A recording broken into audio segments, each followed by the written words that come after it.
Hello everyone and welcome back to TowerGate. It is TowerGate, day number 599.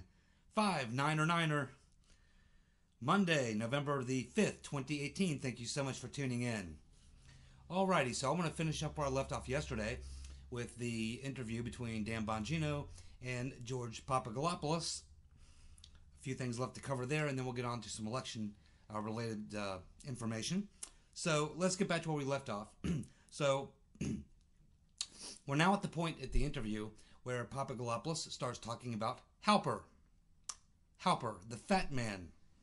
So Papadoupolos tells Bongino, he says that Halper had this assistant, which we've talked about before, Azra Turk. She's a Turkish national, kind of his assistant.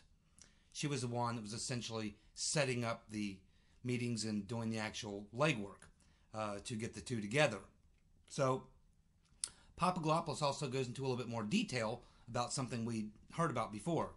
And he says that Azra Turk, who's, I assume, a reasonably attractive woman, was dressed very scantily and that she tried essentially to seduce him. He says that Azra Turk, of course, is a Turkish national, which we know, and that she is likely British intelligence. Papadoupolos says that Halper paid him to write a report, and we know all about that. But he says what was weird about that is that Halper pays him $3,000 to come over and write this report about what he knows about energy drilling and or energy related issues around the Middle East.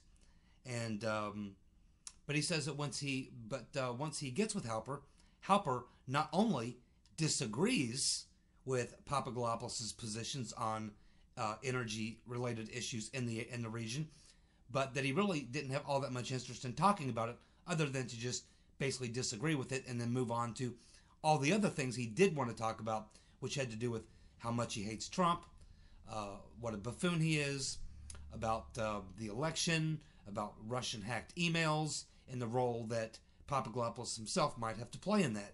So it became obvious at this point to Papadoupolos that it was pretty peculiar that he would be invited over and paid $3,000 to write this paper, when in fact Halper himself disagreed with the article and what Papadoupolos believes. Okay, so he thought that was pretty unusual, and then of course he didn't spend very much time even having much of an interest in it. He just wanted to talk about a lot of other things. So he said that was pretty peculiar, and that's somewhat new information, or a little more detail of information we already had. And he also, again, repeats that line that he's telling Papadoupolos that it's obvious that he was working with Russia. It's like, oh yeah, well, it's obvious that you're working with Russia on this thing. Which point Papadoupolos, takes issue with that, and of course we know that Halper got extremely angry and got up and left the table in kind of a huff. We knew about that as well. And we also knew that after he left, that's when this woman, Azra Turk, attempted to take Papadoupolos over to the bar and get him drunk, and I guess offer him, make sexual advances and various other things that he said was going on there. So she was being used as like the honeypot. And of course he also reiterated the fact that he believed that Halper was recording him. So Papadoupolos adds another thing to this. He says that also the British Foreign Ministry contacted him on the very same day of the meeting with Halper. The British Foreign Ministry. So you can see it's not just, and this is why when Papadoupolos is saying that it wasn't that the British government and the Australian government were involved, this is what he's talking about. It wasn't just these spies who have a relationship or something to do with the British government. It was actual British government officials. So these individuals from the British Foreign Ministry had contacted him the same day as the Halper meeting. He said they rolled out the red carpet for him, and that they wanted him to meet this individual named Tobias Elwood, who is British intelligence. And of course, then Bongino brings up the fact that CNN even ran a story where they say CNN is reporting that the British government has conducted intelligence operations on Trump campaign aides and we're passing it on to the U.S. Of course, we know all this, and I believe we covered that at the time. So here again, we see that this entire operation and a lot of the frame up and a lot of the work that was done on Papadoupolos was done in London. Most of that was done in London. In fact, most all of it was done in London as far as who Papadoupolos was meeting with, most of it. The stuff dealing with Halper and Downer and Misfit, that was all happening on the other side of the pond. And it wasn't just intelligence assets of the U.S. The British government, as well as obviously, we can assume the Australian government because of Downer, were actively involved in this plot, in this frame-up. And so that's pretty much everything we know about Halper. Papadoupolos says there's a lot more he would like to know about Halper. For some reason, he's been given protection. And we can assume it's because he's still able to hide behind the fact that he's a confidential informant, and the FBI is allowed to protect confidential informants. There will be a point, we will get to a certain point in this plot where these individuals will no longer be able to hide behind that because it will be revealed that they weren't taking part in a routine FBI sting or some sort of an operation where they need to be protected as informants, because what they were actually doing was being part of a frame-up, a setup. Illegal operations is what they were involved in. So eventually they're going to lose that cloak that they have protecting them now as we move forward. And I think that that's what Papadoupolos is pushing for. He understands this, just like most anybody else. These individuals are all key. Misfit, Halper, Downer. All three are eventually going to have to be questioned and deposed by, I would think, someone operating as a special counsel or something like that. And I think that that's why Papadoupolos is wanting to go forward and wanting to go public and wanting to push this, as well as Carter Page. So then they get on the topic of Downer. And Papadoupolos, again, he says that neither he nor Downer were drunk. He wanted to tell Bongino and his audience that I want to debunk this. He said we each had one drink, and it wasn't pleasure. He said it wasn't a good meeting. It wasn't a nice meeting. And that they weren't just sitting there having drinks. He said also he wants to debunk the idea that they just bumped into each other. The meeting was arranged. So he says the meeting was set up by this anti-Trump Israeli spy. And Papadoupolos goes into more detail about the meeting with Downer, where he says that Downer was clearly anti-Trump, didn't like Trump, didn't like his policies. And of course, he was jumping all over Papadoupolos because Papadoupolos had written this article in a very major popular paper in the UK where he suggested David Cameron should apologize for comments he made about Trump. And Downer also was jumping all over Papadoupolos because of Trump's position and people, I guess, in the Trump campaign about being pro-Brexit, supporting Brexit. So Downer was also very unhappy that Trump, Papadoupolos, and anyone else who was supporting Brexit, he was very unhappy about that and made that perfectly clear to Papadoupolos that he had a real problem with Trump's position on Brexit. And that, my friends, I think is really why the British government was so actively involved in the coup plot. Here on this side of the pond, we may not think that's a very big deal, but I think Trump coming over to England, if you remember, he went over and visited. He has a golf course over there. He went over to the golf course. He didn't talk a lot about Brexit while he was there, but clearly he had been making plenty of comments that he was supporting Brexit. He had been, obviously Nigel Farage was a big supporter of Trump. Trump would make comments about him as well. So clearly it had a lot to do, probably other things as well, but it had a lot to do, I think, the fact that the British government got so actively involved in this plot probably had a lot to do with Trump really pushing his support for Brexit. And Papadoupolos says that Downer was pretty much bad-mouthing Trump the whole time.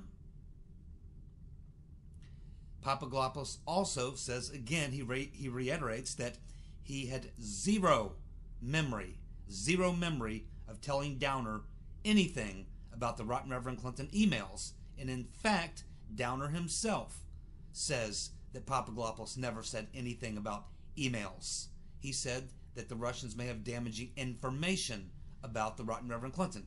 Who doesn't? So Papadoupolos again says he remembers this meeting with Downer very, very well, and that he doesn't even recall the conversation of the Rotten Reverend Clinton, Russia, and emails even coming up. There was pretty much a relatively short meeting. They had one drink, and it was Downer basically getting all over Papadoupolos because of Trump, his position on Brexit, and various other things, but nothing really about the Russians and hacked emails. And again, both Papadoupolos and Downer agree that they never talked about emails, but yet the FBI used this as the excuse to open up the Operation Crossfire Hurricane investigation, and they cite the fact that Downer was talking about, and that Papadoupolos was talking about, the Russians having Hillary's hacked emails, which both Papadoupolos and Downer deny. Someone, Peter's been stroking us, and others making that claim certainly need to be questioned about that. And I'm sure they are or will be. Now keep in mind that this meeting with Alexander Down the Hatch Downer occurred within 10 days after Misfit told Papadoupolos allegedly about the Rotten Reverend Clinton emails. He also says, Papadoupolos also says, that Downer literally took his phone when they first got together and sat down. He said Downer literally took his phone and held it right there in front of him, like he was, taking the picture. He didn't try to hide the fact that he was, he put the phone right up to Papadoupolos', right in front of him, and then set it down on the table. So he said he made it very obvious he was recording the conversation. It's a shame that Papadoupolos himself did not record any of these conversations. He should have, especially since he knew they were recording. The people he was talking to were recording him. Would have been great if he would have been recording, but he wasn't. But anyway, he points out the problems also.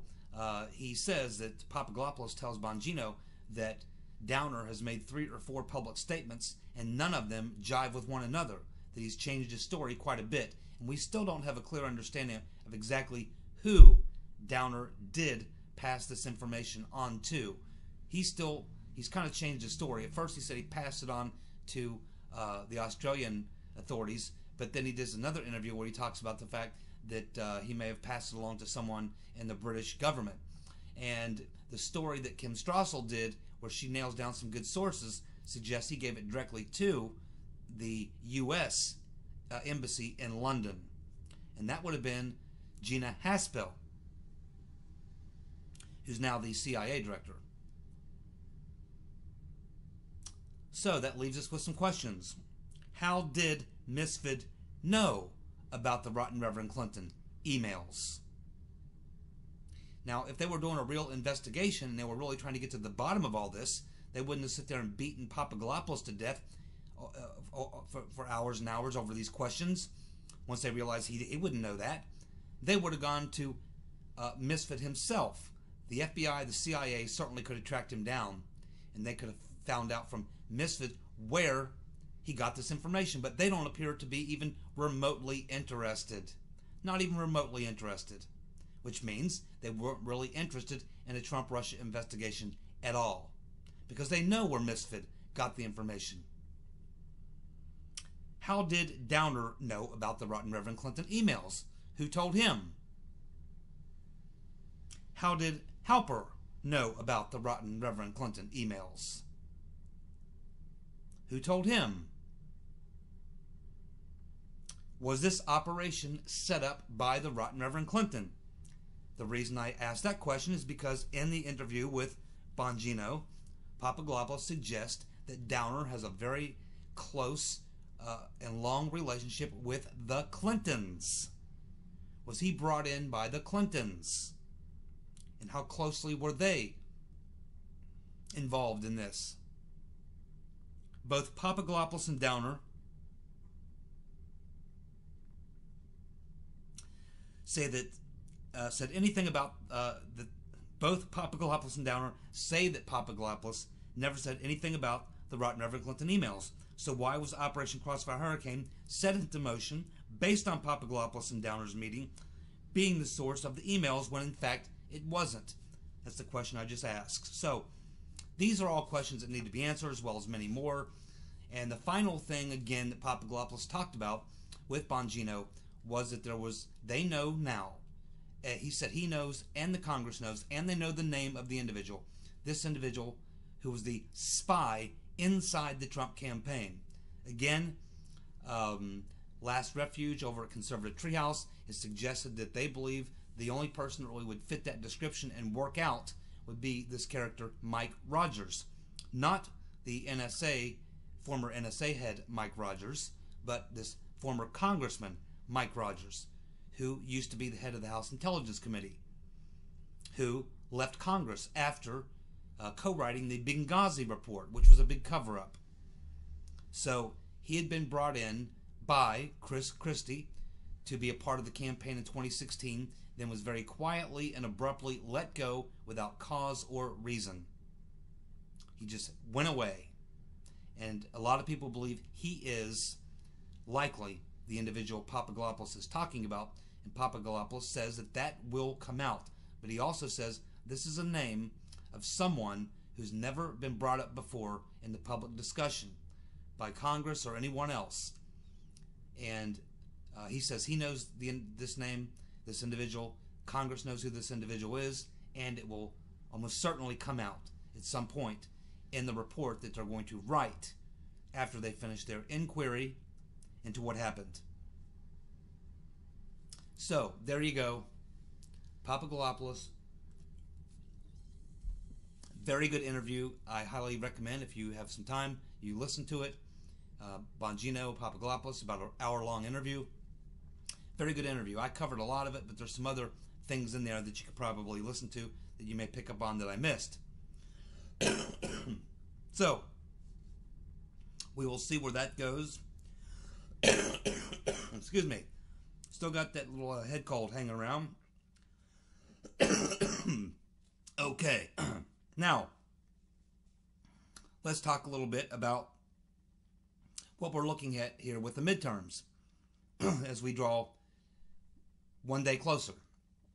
So on Monday night, I'll try to really dial in on some of the specifics, but for what's left of today's video, I just want to talk about some general things about the midterm election, and then tomorrow I'll get a little bit more specific. But so my first thing is, what should we be looking at for the midterms? In other words, obviously we were hearing for months and months and months there was going to be a blue wave.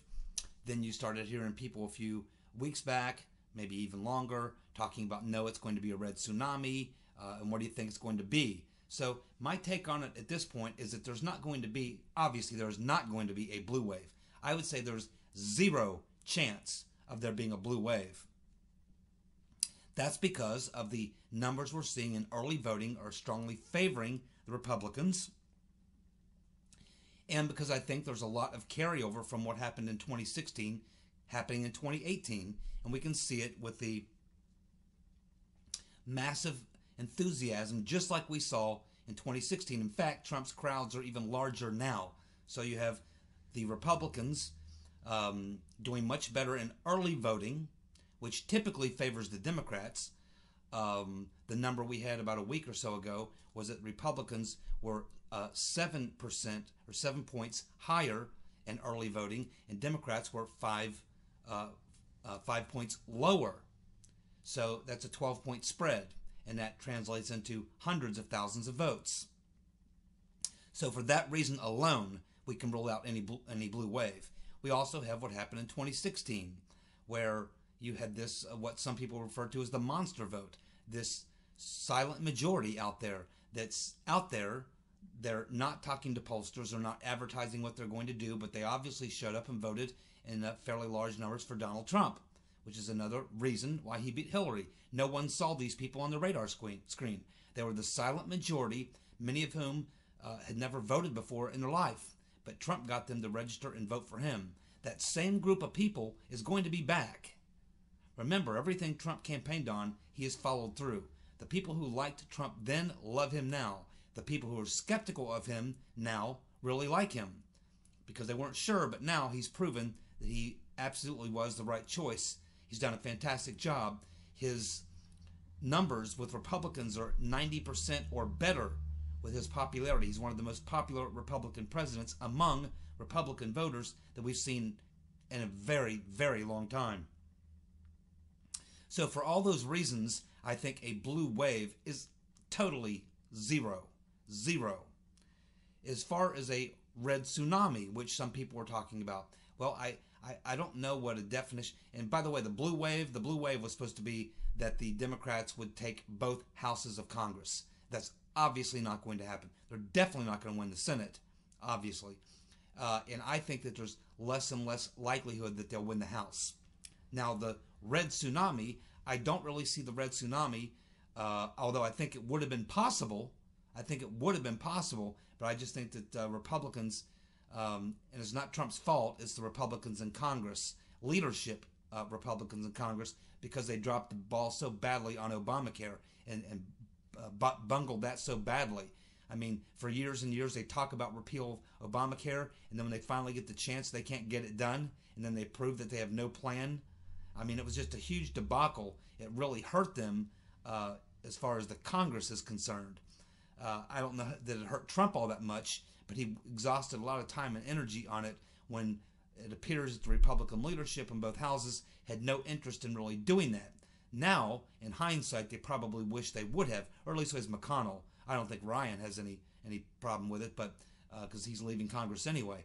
But clearly, this is an issue that they're vulnerable on, and it's still a big issue in the country because we're kind of in limbo with the situation. So the Republicans failed miserably in Congress on the Obama, on repeal and on health care in general. And it's an issue that they're vulnerable on. That's one reason why they will not, in my opinion, end up with a 20, 30 seat gain in the House. The health care issue is going to cost them seats in the House. I can pretty well assure you of that. Hopefully it won't cost them control of the House. There's also, we've seen in the last 2 to 3 weeks, both Republican and Democratic Party pulling resources from certain races in the Congress. About 2 or 3 weeks ago, they started evaluating races and determining which ones they would stay in the fight and which ones they would pull resources out. We've seen Republicans and Democrat parties pull resources out of certain races, and so they're handpicking these races where they think that they want to put the resources in the final weeks of the campaign. And this, of course, is going to cost the Republicans seats. They're basically having to throw in the towel and give up on some seats. Now, it's not all about money, but it is about other resources as well. And that is probably, in a sense, they're giving up. They're saying, here, we're going to go ahead and give you this 5, 6, 7, 8 seats. We're just going to not even try to keep these seats. We're going to focus on these we think we can. So, and keep in mind, they are defending 40 seats. So, I do think, and you also have some seats where Hillary Clinton won by a fairly large margin in a couple of these places, and those are just tough battles to win. Now, had the Republicans really done well, I'm talking in Congress, had they done well in Congress on the health care issue, these races might have been possible to win, and they might have resulted in a red tsunami. But bungling the health care issue really cost them having a really, really big night or a red tsunami. But so anyway, I throw out either of those options of a red tsunami or a blue wave. I don't see either of those things happening. What I do see happening, though, is the opportunity for Republicans to have a pretty good night. A pretty good night. And what I mean by that is I think that they could pick up 5 to 6, maybe 7 seats in the Senate, although that's tougher. I think they have a pretty good shot at 5 and a decent shot at 6, maybe 7 seats. If it was a blue wave, if they would have actually handled the healthcare issue, they might have ended up with 60 seats. But they blew it on that issue, and that's going to cost them a couple of seats in the Senate and in the House. So I think that the Republicans are able to have a pretty good night, because I do believe that the silent majority, that same group of people that carried Trump and a lot of Republicans to victory in 2016, is still out there and is going to be back to vote in 2018 in the midterms. I don't think they're going to sit it out, because they like what Trump is doing. They want to continue his agenda. They may not all be happy about the Republican, like in my case, and a lot of your cases, we may not be happy about our member of Congress, but they got through the primary, they won, and right now it's R versus D. And everyone knows that a D means stop the Trump agenda, and R means continue the Trump agenda. Simple as that. So voters are smart enough to understand this. They're not stupid. They're paying very close attention. And so, again, I think it's going to be this, what people call the monster vote, the silent majority vote, is going to come out and carry the day for Republicans, and I think we're going to have a pretty good night. As I said about 3 weeks ago, 2.5 weeks ago, I said it was actually TowerGate 582. TowerGate 582, about 2.5 weeks ago, I said that we would get 50. We'd ended up with 57 seats in the Senate and 222 in the House. I'm sticking by that. I am sticking by that. 57 will be a really good night in the Senate. 222, I think, will be a really good night in the House, based on the fact we've walked away from about at least a dozen races, House races, took the resources out of there. We're essentially giving the Democrats about a dozen seats that we're no longer going to try to compete in. We're leaving that individual to fend for themselves against all that money and the fact that they're probably in a district Clinton may have won. So that's kind of how I arrive at that number.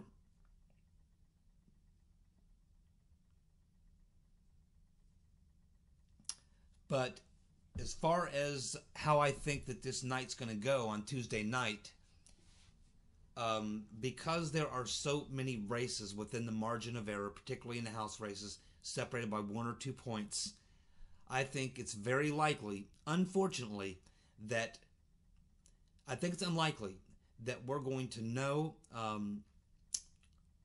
what the results are of the election the night of, certainly, but possibly not even, we may not even know the results for days or even weeks after the election, because it's very likely in these close races that you are going to have recounts. We could have 5, 10, 20 House seats, possibly even Senate seats, where they go through recounts because the vote is so close. And as a normal part of Democratic obstruction, any race that they can make waves over or create controversy over, they may even try to take into the courts. So we could literally be in a situation where we don't know the actual numbers or actual full results of the entire election for weeks and weeks after Tuesday because of recounts and court challenges. Hopefully it will not go there, but it very well could. I don't think that we're going to find out. I don't think we're going to find out the results of all of the seats that we're voting on Tuesday. I don't think we're going to find that out on Tuesday night, especially because California is 3 hours behind, so it's after midnight by the time they close voting there. They close voting there, 7, 8 o'clock? By then it's 11 o'clock here where I live. It's midnight on the East Coast. So I think it's very likely that at best case scenario, we will not know the results of all the races until the very earliest will be sometime Wednesday afternoon. But I think there's even a pretty darn good chance that there'll be races that are so close that it will go into recounts, and it could even, God forbid, go into court challenges on certain races, especially if it these races are going to decide who controls the House. If there's enough seats out there that it will affect who controls the House, the Democrats will fight that tooth and nail in the courts as long as they can. If they could fight it for years, they would do it until 2020. Fortunately, when you have these types of situations, they try to expedite them as quickly as possible. They don't drag these things out. So if it does go to a court challenge, it's generally something they take up very quickly and they try to resolve very quickly. They don't let it drag out for months. So we're just going to have to watch and see. There's a lot of things, a lot of question marks up in the air right now. But I do think that there's so many close races that we're at least looking at possible recounts and likely even court challenges. We'll just have to find out how it all shakes itself out. And it's really just hard to say right now. Anyway, tomorrow I'll be back with a more in-depth analysis of exactly where we stand the day before voting. And we will see what the key races are to watch to know whether or not there's a red trend building. There won't be a blue wave build at all, but there's a possibility of a strong red trend and a very good night for Republicans. There are some key races that are going to tell us that, and tomorrow night I'll be talking about those races and anything else that pops up through the course of the day on Monday. Thank you so much for tuning in. I'll be back tomorrow, and we'll get after it. Guys, have a good night. See you. Bye.